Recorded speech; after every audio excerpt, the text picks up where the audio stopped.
All right, what's up, guys? This is Ty Zen, broadcasting from North Dallas again, right? In this video, I want to talk about, in the previous video, I talked about the different ways that you can use the blockchain to improve your business and the ways that a blockchain will not improve your business, okay? And who should use it and who should not use a blockchain. In this video, I want to talk about the equity in the equity partners and how it works if you transition from a traditional business into a blockchain-based business, okay? So I'm gonna take, for example, this eSport again, because in North Dallas, in the area called Frisco, there's a huge initiative to bring eSports, AI or artificial intelligence technology and blockchain technology to the North Dallas area, known as the $5 billion mile. There's a mile there where, right down the street from where I'm at, a block or two, where there's $5 billion worth of business there when they started, but now it's up to $7 billion.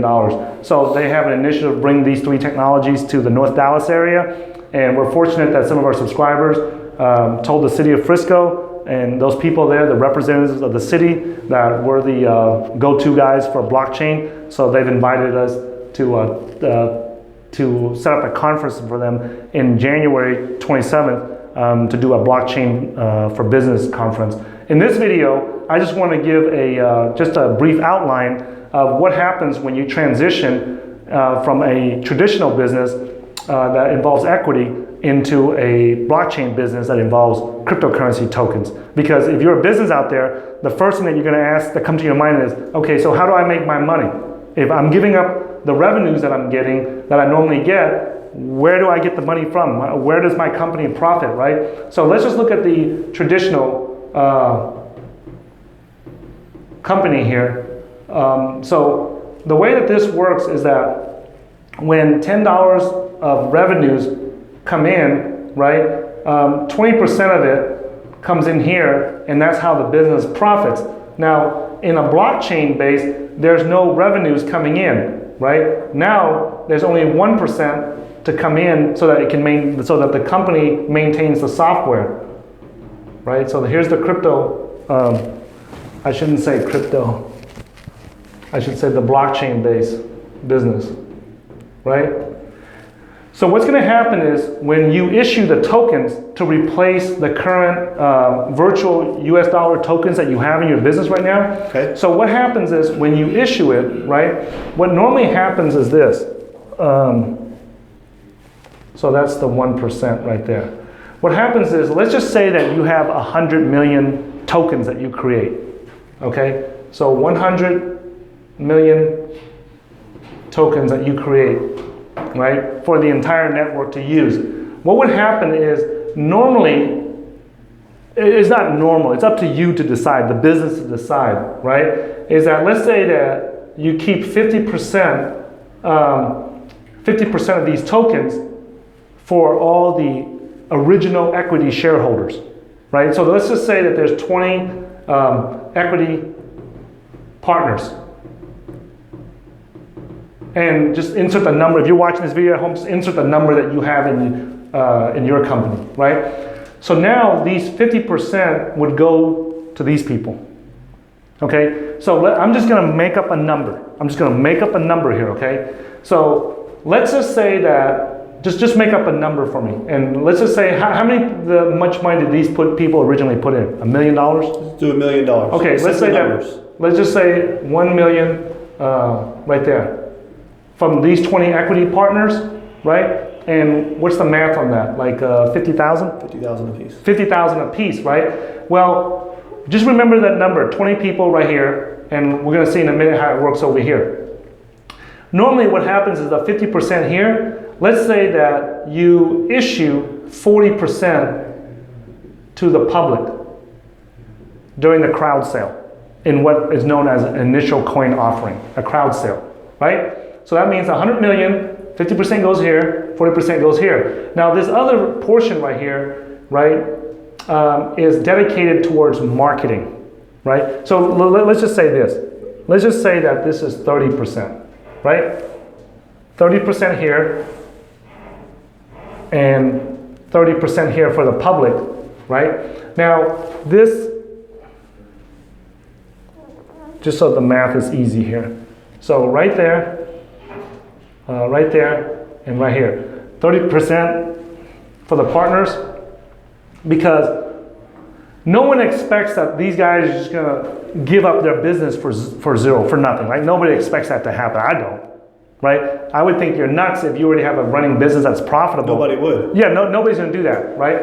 So, well, here what happens is this other 40%, there would be like 10% that goes to like advisors, right? Or consultants to help you make sure that you're doing all this correctly. Right. So like sometimes people would come and offer us, right, like a portion of the advisory, what they call the advisory tokens, that they set aside to bring on people that are educated and have experience in this arena to just guide them, like, hey, you know, how many tokens do we produce?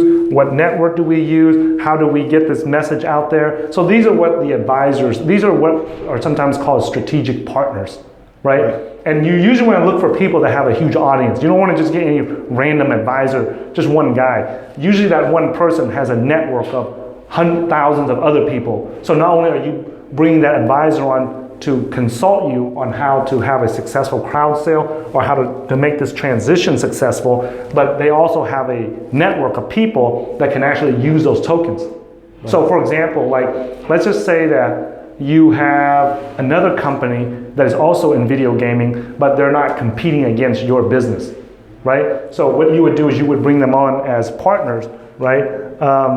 So that they can help you promote your project, help you market it to their customer base and everything. So you would offer a portion of them to incentivize them to help you make this project succeed, right? And the ones that understand what you're doing and they see value in that, they'll help you do that, okay?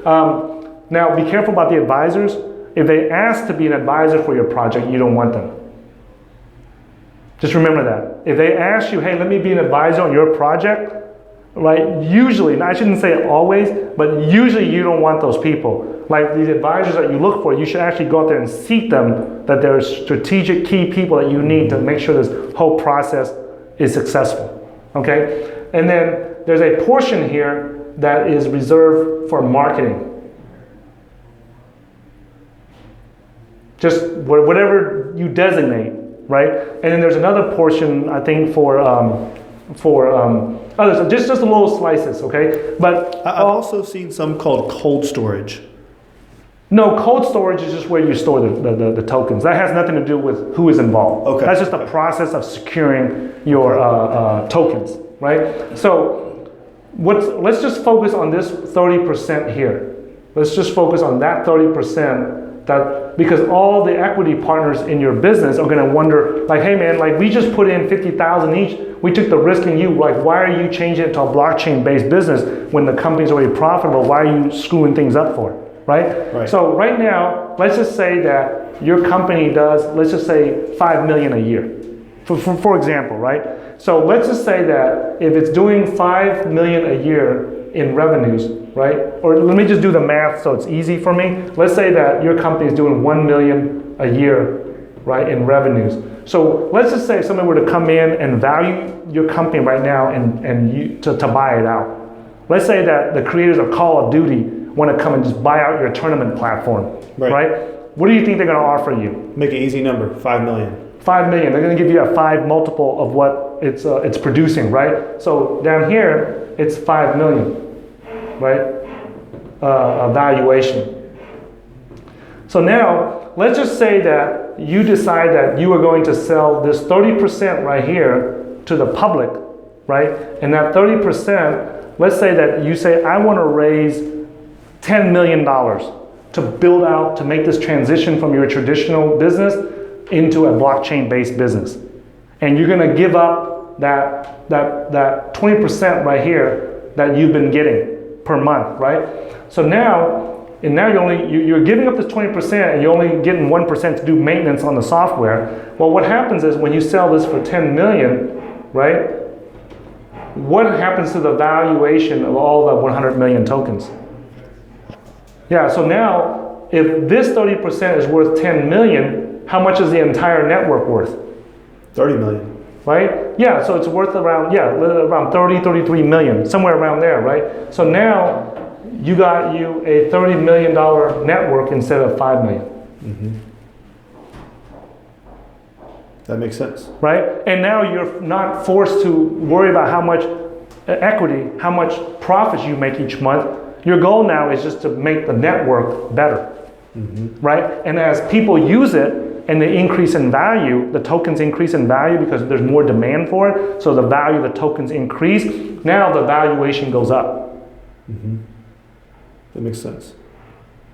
Perfect. Thanks for explaining that. Right? So now, if I was an equity partner in your company and I have 50,000, and the company your company that I invested in is worth 5 million, and you're telling me, hey man, if we spend like a year to 2 years to 3 years to transition it from a traditional business into a blockchain-based business, and we can potentially make it worth 30 million, to me that's a no-brainer. So then, if You know what I'm saying? I'd rather be an equity partner in a $30 million project versus a $5 million project. right, so say we have 20 equity partners for picking a number here, and a few of those partners can see that maybe some company would come buy you for US dollars, and they can see that liquidity. That's a good question. And so they say, hey, we're going to go to this blockchain, but I want a liquidity. Yeah. So what they would do is, let's say that I am one of the equity partners. Let's just say that I'm one of the equity partners in this business of yours. Right. I put up 50,000, and let's say that, hey, it gets up to 30 million, I'm cashing out. I already hit my target. I don't need any more money. Hey, it's $30 million. Give me 1/20th of that. Because remember, I own 1/20th of these tokens. I don't need, remember, censorship resistant, it's decentralized, there's no middleman, it's permissionless. Even though you were the one who founded this, if I want to sell my tokens, guess what? Have at it. You can't stop me. You can't stop me because I don't need your permission to sell my portion of the company, of the network. Now it's no longer a company, it's a network. Unless it's enforced by the smart contract, right? Yeah, now usually what happens is to prevent the original people from dumping it onto the market, usually what you would offer the public is, you would tell the public, hey, to show that we're serious about this project and we're not here to jack around and screw with it, and just, it's not just a money grab. We're not coming here to just do a crowd sale, raise a bunch of money and just haul ass on everyone. Usually the legitimate companies will tell people that they are gonna lock that 100 million, that 30% of tokens, they'll lock it down for like 2 years or 3 years. Makes sense. Right? Right. And so that gives the market, the public confidence that you're not there just for a money grab. Right? So there's a lot of conditions, and the public knows that when you put it in the smart contract, in the conditional contracts, it's automated. So it's there. It's there, and they can go in there and look at the blockchain and see that your tokens have not moved. And they can read the code, and they can read the conditions that you put on there, that you promised that you put on there, and they can see that it hasn't been changed. And once you put it in there, you can't change it. So if you put it in there that, hey, this is not, you can't, it's vested, it's called vested. If these tokens are vested for 2 years, even if you die and your wife and kids want those tokens, they can't do nothing until that 2-year period is up. And that's why you hear sometimes people say code is law. So the computer code that you put on there on those conditional contracts, it's locked in, and there's nothing you can do to change it. So to give you an example of how serious it is, there's a company that builds the Ethereum client called Parity Technologies, and the owner and the founder of it created a contract where there was a bug? There was a small bug in there where somebody accidentally did something to where it froze that contract, and that contract has $160 million in it, worth of ethers, and it's locked. They accidentally locked the contract to where it can never be taken out. Oh, wow. Yeah, so it's gone. The only way they can recover it is by doing what's called a hard fork of the entire blockchain. That means that they have to re-update and go back and change what was in the blockchain, and that is something that is not tolerated in the cryptocurrency, in the blockchain space. So if you do that, it's going to devalue your network, and people are going to lose confidence and bail out. Because if you hard fork once, then you can do it again. You do it again. Right. So that 160 million is locked in there. Like, I don't see any reason why they should do that to bail out the company that wrote the bad code. Right. right? So that's another reason why I would outsource that responsibility to somebody that is known in the community to be able to handle that type of stuff, so that the responsibility is not on you. Right. You know what I'm saying? Because when you're taking $10 million from the public, right, you have a fiduciary responsibility, right, to make sure that that money gets used to build the network that you promised everyone. Mm-hmm. So that's where it is. Now, to give you some examples here, right? To give you some examples, right? Some of the projects that we have invested in, they start out at the time of the crowd sale. So let's say the NXT token, right? And this is gonna be crazy, okay? But at the time of the crowd sale, it was only worth $26,000. They raised $26,000. That's not very much. That's not very much. No, $21,000. Okay. $21,000. $21,000. Yeah, and now it's worth $1.5 billion. The network. Mm-hmm. So they've been building on it for 4 years, but it took them like 4 years to get it to $1.5 billion network, right? And they split into what's called NXT and Ardor, right? It's I don't know why they came up with those names, but now there's two blockchains that came out of one. And anyone who owned the NXT tokens now owns tokens on both networks. And both of those networks, the combined value of it is somewhere around over $1.5 billion last time I checked. Wow. Right? So the question that if an equity partner, if I was an equity partner and a project went from $21,000 and it became $1.5 billion, I'm not going to complain. As an investor, I didn't complain. No investors can complain. No.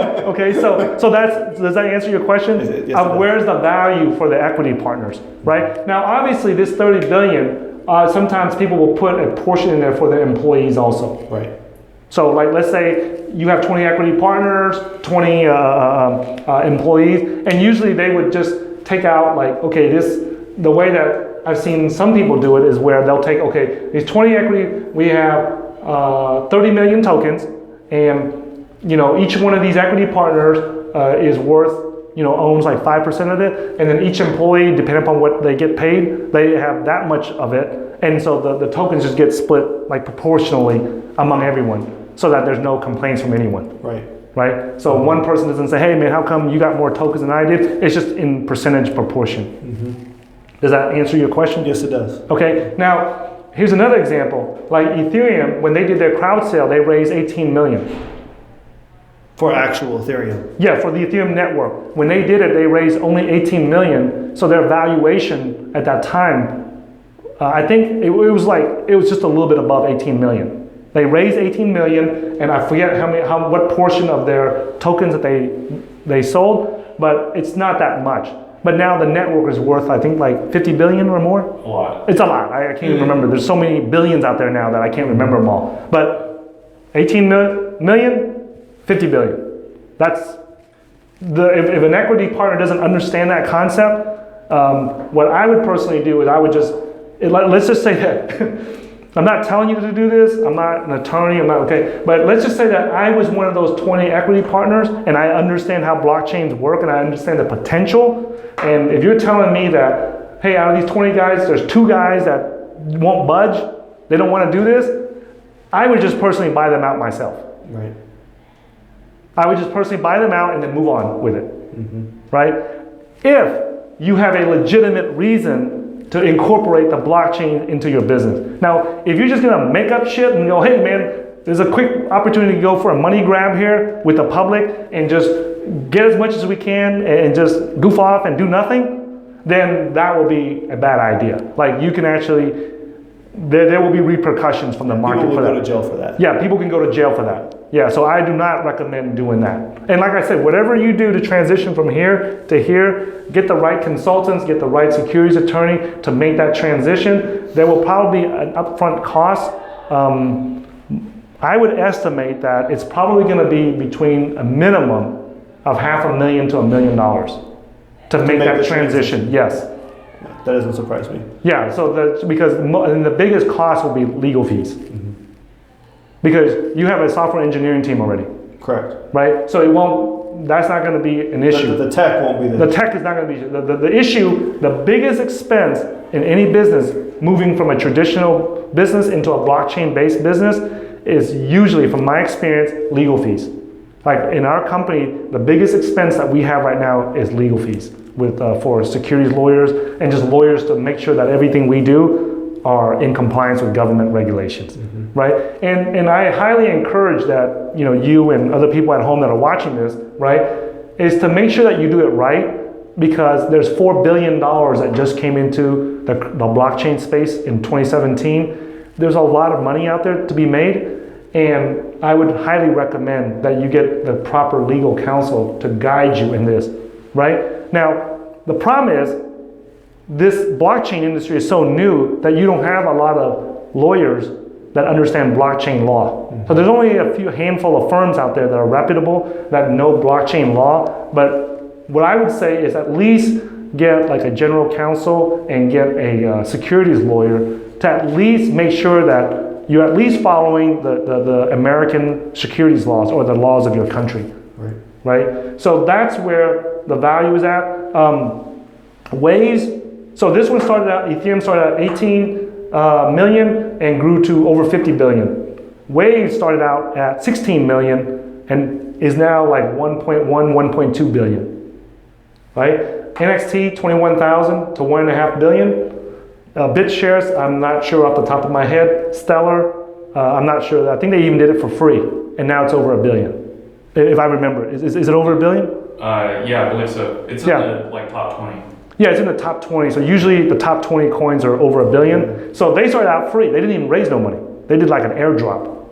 They just gave out the tokens.